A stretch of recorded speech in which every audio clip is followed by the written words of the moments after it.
Hi guys, I'm just dropping in to go over these paint samples that I did the other day. Hopefully you can see it okay on the camera. I've managed to set it up differently today. So let's see.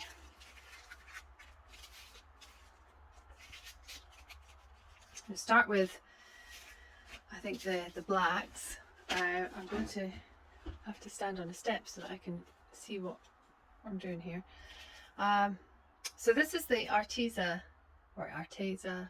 Mars Black, and I don't know if you can see the shine on that. This is the Amsterdam Expert Oxide Black, and if I can tilt that there, you can see there's less shine on this one, which means that there's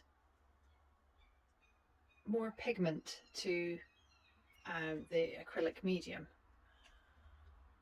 So, and just to compare another one, this is the super cheap Fevicryl Mars Black, and can you see, even compared to the Arteza one, it's like super shiny. You can see it's very much more plasticky looking. So here is the Arteza Crimson against the Rembrandt Carmine,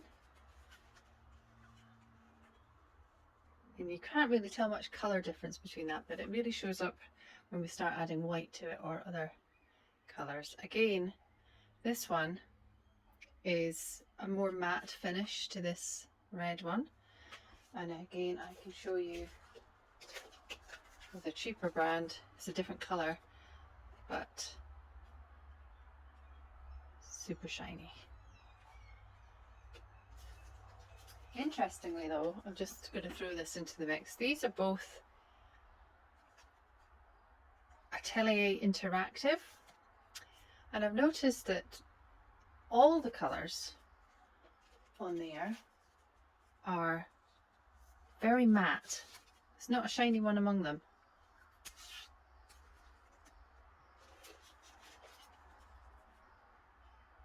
And that's these ones here. So they're made by Chroma, and these stay they stay open longer, which means that they don't dry as quickly.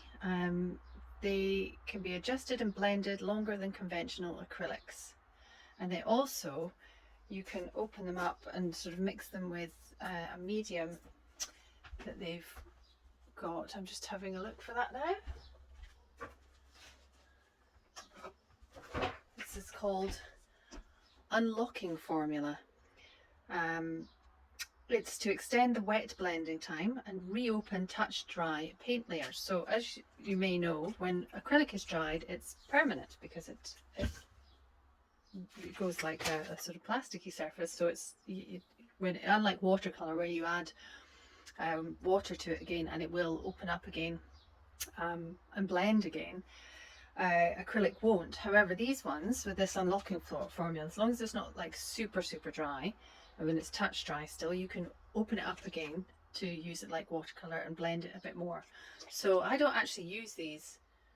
I can't even remember if I've used them on their own. I know I must have used them, but maybe I'll do something with those just as a practice to see how it is and film that. So back to the reds again. So this was the Arteza Crimson mixed with titanium white, and then the Rembrandt Carmine mixed with titanium white. And what you might notice is that now both of these have a more matte surface, but they do show up in a different colour. And that's because obviously different shades of red, although they look the same, were very similar when they were not mixed with other colours. As soon as you put white with them, you can see more of the actual hue. And this is like quite a good thing to do if you have new paints, especially the darker ones, because they can be like really if they're super dark, you can't really sort of tell until you start putting white with them what they're going to do. And some of them look almost black. And this is Liquitex Muted Grey. That looks like, if you compare it with the black, it's very, very dark. And as soon as you put the white with that, then you can see this lovely sort of muted purple colour. So if I get dark colours like that, especially the transparent ones, mixing them with a titanium white will really activate them and show more of the colour.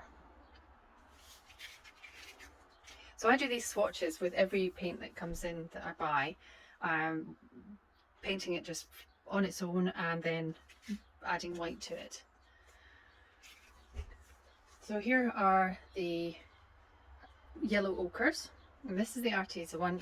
When I painted this a while ago, I made it a bit thick on this, so that's why you can see it's uneven. That's not necessarily down to the paint, it's just the handling of it. Although you can see in the rest of the areas there is a difference between how it's gone on. This is the golden open yellow ochre, and the open paints are similar in a way to the Atelier Interactive in that they are slower drying, so you can blend them more easily.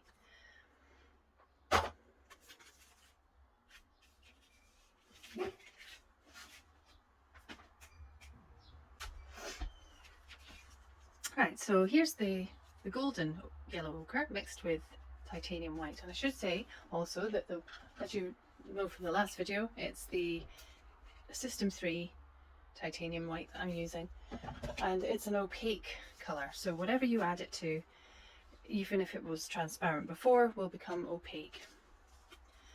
So there's not much difference, very, very little difference in colour, but this one does appear lighter. Now that could just be my mixing.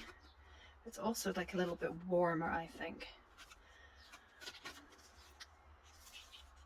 So, and again, just the matte, this one is more matte of a finish than this one.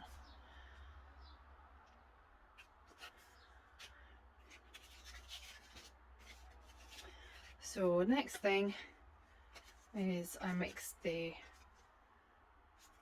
black with, I think I started with that, didn't I? I started with the blacks and the white. And the Amsterdam Expert Oxide Black and Titanium White, and the Arteza Black, Mars Black and System 3 White. So again, there's very, very little difference in colour looking here, and the finish is quite similar. Even I think the titanium white, because it makes it more matte on both finishes. So those colours are very, very similar. When I mix the black with the white and the red, I get these purple colours. And again, this is the Expert range, and this one is the Arteza. And this difference in colour here is more down to the difference in the red that you've got. If you can see that, this one is more matte. So it seems to be mostly that the colours I've used here are more matte finish, which, you know, it doesn't always stack up that the more expensive ranges are more matte, because you do get, like for instance, this is a transparent colour, and the transparent colours tend to be a little bit more shiny, and you can use them like glazes. Obviously if you put white into that, it's going to go matte and opaque straight away, but you can use them as glazes over other colours, and I use that quite a lot. That colour in particular is one of my favourites, Quinacridone Nickel Azo Gold. So the last one, I mixed the Oxide Black, Yellow Ochre and Titanium White, and here the Mars Black, Yellow Ochre and Titanium White. And you can see again that there is a difference in colour here. This could be down to the black colour or the yellow ochre being slightly different, but it's more likely that I've just not mixed them quite in the same proportions. Sometimes the difference in the black shows up when you add white. You can tell there's like a very slightly different hue, and the same with these. There was very slightly different hue. Maybe it just became exaggerated when I added the extra colours. So again, you can see that this, sorry if I've got this in the wrong place, this one is more matte finish